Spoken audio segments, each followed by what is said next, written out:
అమ్మ ఒక మహిళగా చెప్పండి, ఎన్నికల దగ్గరికి వచ్చినాయి కదా, జగన్మోహన్ రెడ్డి రాజకీయాలు చూస్తుంటే మీకు ఏమనిపిస్తూ ఉంది? మాకైతే ఏమీ బాగాలేదండి. మాకు అసలు ఏది నచ్చలేదు. అసలు ప్రభుత్వమే నచ్చలేదు. ఎక్కడ ఏ ఒక్క విషయంలో కూడా పర్ఫెక్ట్ అనేది లేదు. ఇది మాకైతే ఎక్కడా నచ్చలేదు. ఇప్పుడు మహిళలకే పెద్దపేట వేస్తా ఉన్నాం అని చెప్పి, ఆసరా అని చెప్పి ఈ మధ్య ఏదో సభ కూడా పెట్టారు. ఏమేశారు చెప్పండి, ఏమేశారు? పథకాలు వేస్తామని చెప్తున్నారు, వాటి వల్ల ఏం ఉపయోగం లేదంట. ఉపయోగం ఎవరికి ఉపయోగం అండి? ఎవరికి వేస్తున్నారు? అసలైన వాళ్ళని గమనిస్తున్నారా? లేదు. మీకు కావాల్సిన వాళ్ళు, మీకు అనుకూలంగా ఉన్న నాయకులు, వాళ్ళ పేర్లు ఎవరైతే చెప్తున్నారో వాళ్ళకి చేయటమే కానీ మీరంటూ అసలు ఇంటింటికి వాలంటీర్ని పెట్టారు. వాలంటీర్ని పెట్టినప్పుడు 50 ఏళ్లకు ఒక వాలంటీర్ అంటే మొత్తం తెలిసిపోద్ది. ఆ తెలిసినప్పుడు వాలంటీర్కి తెలీదా ఈ ఇంట్లో పరిస్థితి ఏంటి, ఆ ఇంట్లో పరిస్థితి ఏంటి, ఇది ఎవరికి ఇవ్వాలి, ఇది ఎవరికి ఇవ్వకూడదు అన్నది వాలంటీర్కి తెలీదా? తెలుసుద్ది. అసలైన వాళ్ళకి ఎవరికి అందట్లేదు పథకాలు. మీకు అనుకూలంగా మీ అనుకున్న వాళ్ళకి మాత్రమే చేస్తున్నారు. ఓసీలు అంటే మీకు పనికిరారు. అందుట్లో కమ్మ అనేది అసలు పనికిరాదు. ఏం చేశారు మిమ్మల్ని కమ్మాళ్ళు? ఏం చేశారు చెప్పండి?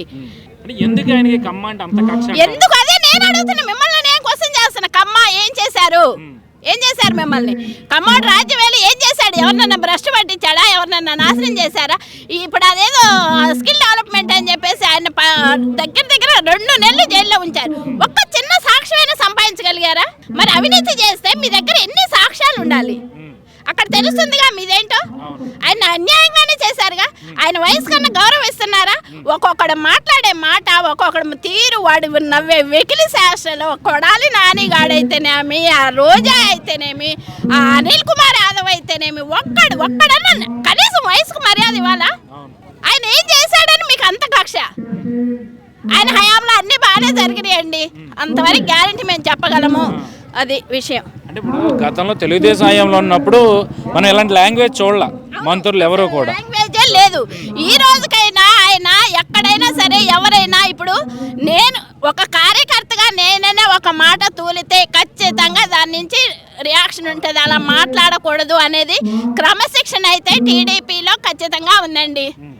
ఒక అసెంబ్లీలో మీరు అలా మాట్లాడుతుంటే జనం ఏమనుకుంటున్నారా మనల గురించి? మనం ఈ లాంగ్వేజ్ అసలు ఎక్కడ దాకా ఎందుకు? మీ పిల్లలు కానీ మీ భార్యలు కానీ వినట్లేదా మీ భాష? వాళ్ళు చెప్పరా? ఎందుకంటే ఆయన అలా మాట్లాడతారు? ఏదన్నా ఉంటే విషయం ఫర్దర్గా వెళ్ళిపోవాలి, ఒక దాని మీద వెళ్ళిపోవాలి. అలా అంతేగాని ఎక్కడో పర్సనల్స్ తీసుకొచ్చేసి అవి అవునో కాదా, అసలు అవునో నిజమో అవునో కాదా, అలాంటి వాటిని మీరు అలా అసెంబ్లీలో అలా మాట్లాడితే చూసే వాళ్ళకి ఎంత ఎబ్బెట్టుగా ఉంది. ఏమీ తెలియదు మాకే అంత ఉంటే మరి మిమ్మల్ని ఎన్నుకొని మిమ్మల్ని పంపిస్తే మిమ్మల్ని ఇలాంటి మాటలు మాట్లాడుకోవడానికా మిమ్మల్ని పంపించింది మేము? అంటే ఇప్పుడు మేడం అసెంబ్లీలో మాట్లాడుతున్నారు, మీడియాల ముందు నోటుకొచ్చినట్టు మాట్లాడుతున్నారు. అదే ఒక సామాన్య కార్యకర్త, ఏదైనా సామాన్య ప్రజలు వాళ్ళకి కడుపు మండి ప్రభుత్వం మీద ఏదన్నా ఒక మాట జరిగితే వాళ్ళ మీద కేసులు పెట్టడం, వాళ్ళ మీద కేసులు, వాళ్ళని మాత్రం వాళ్ళు ఎవరిని ఎన్నైనా అనొచ్చు, వాళ్ళని మాత్రం తిరిగి ఒక కార్యకర్తనన్నా కూడా పైన హైకమాండ్ నుంచి వచ్చి ఇక్కడ ఇది చేస్తుంటారు. ఎంతమందిని ఎన్ని రకాలుగా చేశారండి. డాక్టర్ సుధాకర్ ఆయన ఏం చేశాడండి? మాస్కేగా అడిగాడు, అంతగా ఆయన ఏం చేశారు? జనానికి తెలుస్తుంది కదా ఎవరేం చేస్తున్నదని. ఆ శిరోమండనాలు చేయించడం ఏంటి? ఎస్సీ ఎస్టీలు ప్రేమ అంటావు, ఏది వాళ్ళ మీద ప్రేమ? ఏదండి నా ఎస్టీలు మాట్లాడితే మీ బిడ్డ మీ బిడ్డ మీ బిడ్డ అంటాడు. ఎవరికి బిడ్డవండి నువ్వు? రాజశేఖర్కి విజయమ్మకి బిడ్డవి అంతే. అందరికి బిడ్డవి ఎలా అవుతావు? అందరికి మేనమావ ఎలా అవుతావు? అందరికి మేనమావ అయితే ఇంట్లో ఉన్న ముగ్గురైనా నలుగురైనా ఒకళ్ళైనా ఇద్దరైనా అందరికి అమ్మఒడి అన్నావు. నువ్వు ఇచ్చేటప్పటికి ఏం చేసావు? ఒక్కళ్ళకి ఇచ్చావు. మరి వాళ్ళ మిగతా వాడు మేనమావ కాదా వాళ్ళకి? నువ్వు ఒక్కడికేనా? ఇంటికి ఒక్కడికే మేనమావా? మరి మిగతా వాళ్ళు ఏంటి? వాగ్దానం చేసావా అంటే చెయ్యాలి, చేయకపోతే వదిలేసేయండి. అసలు ఎవరు ఇమ్మన్నారండి మిమ్మల్ని? పథకాలు ఉచితంగా ఎవరికి ఇమ్మన్నారు? చదువుకున్న ఉద్యోగస్తులు ఇంతమంది పిల్లలు ఉద్యోగాలకు అల్లాడుతున్నారు. వాళ్ళకి మీరు ఉద్యోగ అవకాశాలు కల్పిస్తే చక్కగా ఫ్యామిలీని పోషిస్తారు. ఇప్పుడు 45 సంవత్సరాల నుంచి 60 సంవత్సరాల మహిళకి డబ్బులు ఎందుకండి? ఎందుకు? 45 సంవత్సరాల మనిషి పని చేసుకొని బతకలేదా? ఒంటరి మహిళ బతకలేదా?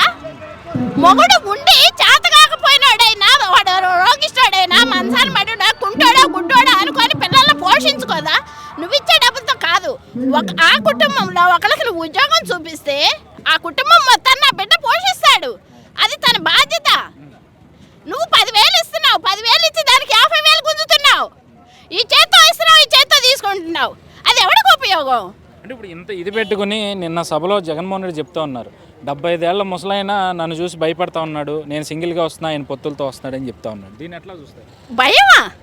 ఆయనకు భయం ఎందుకండి? నాకు తెలియకడుతున్నా ఏం చేశాడని భయం? ఆయన ఏమన్నా 16 నెలలు జైల్లో ఉండి చెప్పకూడదు వచ్చాడా? ఏం చేశాడు ఆయన? ఆయన గురించి నువ్వు ఒక్క చిన్న క్లూ సంపాదించరా? అన్యాయంగా తీసుకెళ్ళి అప్పటికప్పుడు తీసుకెళ్ళి అర్ధరాత్రి కాడ తీసుకెళ్ళి అరెస్ట్ చేయించి జైల్లో పెట్టించావు. 2 నెలలు పెట్టినా నువ్వు కానీ నీ మెంబర్స్ మొత్తం 150 మందిలో ఎవరు ఒక్కళ్ళైనా ఒక్క ప్రూఫ్ ఇవ్వగలిగారా? లేదు. అది అన్యాయం అని నీకు అనిపించట్లేదా? నీకు తెలుసు నేను అన్యాయం చేశానని నీకు అనిపించదు, నీకే తెలుసు. ఎందుకు మరి అలాంటి పనులు చేస్తే ఆయన కాస్త మెట్టు ఎక్కిస్తున్నావు నువ్వు. అందువల్ల మాకు వచ్చిన నష్టం ఏం లేదు. నువ్వు దిగజారుతున్నావు, మేము పైకి ఎక్కుతున్నాం. అది అలాగే చంద్రబాబు నాయుడు గారి మీద ఏ విధంగా కేసులు పెట్టారు, ఇక్కడ ధూళిపాల నరేంద్ర గారి మీద కూడా అన్ని విధాలుగా కేసులు అందరి మీద పెట్టారుగా. ఎవరిని వదిలిపెట్టారండి? అందరినీ వదిలిపెట్టారు. ఎవరికి వాళ్ళ వయసుకు కూడా కనీసం విలువలు లేకుండా ఒక అచ్చెన్నాయుడు గారిని అయితేనేమి, ధూళిపాల నరేంద్ర గారిని అయితేనేమి, ప్రతి ఒక్కరిని నీకెవరైతే అనుకూలంగా లేరో ప్రతి ఒక్కరిని హింసించి పెట్టావు. అవన్నీ వీళ్ళకు మెట్టు పైకెక్కే ఇదేగా ఉన్నాయి కానీ దిగేటట్టు ఏం లేదు. అవన్నీ నీ చేతిలో నువ్వు చేసుకున్నావు అంతే. సో మరి వీటన్నిటికీ ప్రజలు బుద్ధి చెప్పే పరిస్థితి వచ్చిందంటే ఖచ్చితంగానండి. ఖచ్చితంగా ఒక్క 100 రోజులు ఓపి పెడితే ఖచ్చితంగా టీడీపీ అనేది ఖచ్చితంగా వస్తుంది. బిడ్డల భవిష్యత్తు బాగుంటుంది, పిల్లలకు ఉద్యోగాలు కల్పిస్తారు, పరిశ్రమలు వస్తాయి. ఒక్క పరిశ్రమ కూడా తేలేపోయి వచ్చినవి కూడా పోయినాయి. ఏంటంటే ఫిష్ మార్కెట్లు, మటన్ మార్కెట్లు, చికెన్ మార్కెట్లు, ఇవన్నీ బిజినెస్లు ఇవా? ఒక సామాన్యురాలకి నేనేమి చేయను, ఒక సామాన్యురాలకి నాకే ఇంత అర్థమైతే మరి చదువుకున్న మేధావులకి ఇంకెంత అర్థమై ఉండాలండి? ఏమి తెలియని ఇంట్లో ఉండే నాకే ఇంత తెలుస్తుంటే నువ్వు చేసే అసలు అసెంబ్లీలో ఎలా మాట్లాడతారండి అలాంటి మాటలు? అసలు కనీసం వాళ్ళ బయట పని చేసుకునే వాళ్ళు కూడా ఎవ్వరు మాట్లాడుకోవట్లేదు. కనీసం చదువుకొని అసలు ఏమి అక్షర జ్ఞానం లేని వాళ్ళు కూడా ఎంత చక్కగా మాట్లాడుకుంటారు. అలాంటి లాంగ్వేజ్ మీరు ఉపయోగిస్తున్నారంటే నువ్వు ఇంకా వాళ్ళని ఖండించకపోగా వెకిల్ నవ్వులు అవుతా ఉన్నావు. నీ తండ్రి స్థానంలోనే ఉన్నాడు ఆయన. అలా అది నీ తండ్రిని ఊహించుకో ఆ స్థానంలో. మనము వాళ్ళ పొజిషన్లో ఉన్నామని కింద వాళ్ళు ఇచ్చేయకూడదండి. కింద పడరా ఎప్పటికైనా మళ్ళీ పైకి లేకొస్తుంది. ఆ రోజు మన పరిస్థితి ఏంటి అనేది ఆలోచించుకోవాలి. ఎవరివైనా సరే, నువ్వైనా నేనైనా ఎవరివైనా అదే ఆలోచించాలి. ఇవాళ పైన కూర్చున్న మమ్మల్ని ఎవడు అనుకుంటాడు? పైన ఒకడు ఉంటాడు, ఖచ్చితంగా చూస్తాడు.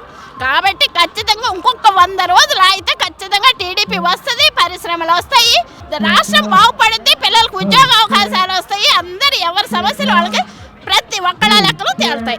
టీడీపీ వస్తుంది, పరిశ్రమలు వస్తాయి, రాష్ట్రం బాగుపడుద్ది, పిల్లలకు ఉద్యోగ అవకాశాలు వస్తాయి. అందరు ఎవరి సమస్యలు వాళ్ళకి ప్రతి ఒక్కళ్ళ లెక్కలు తేలుతాయి.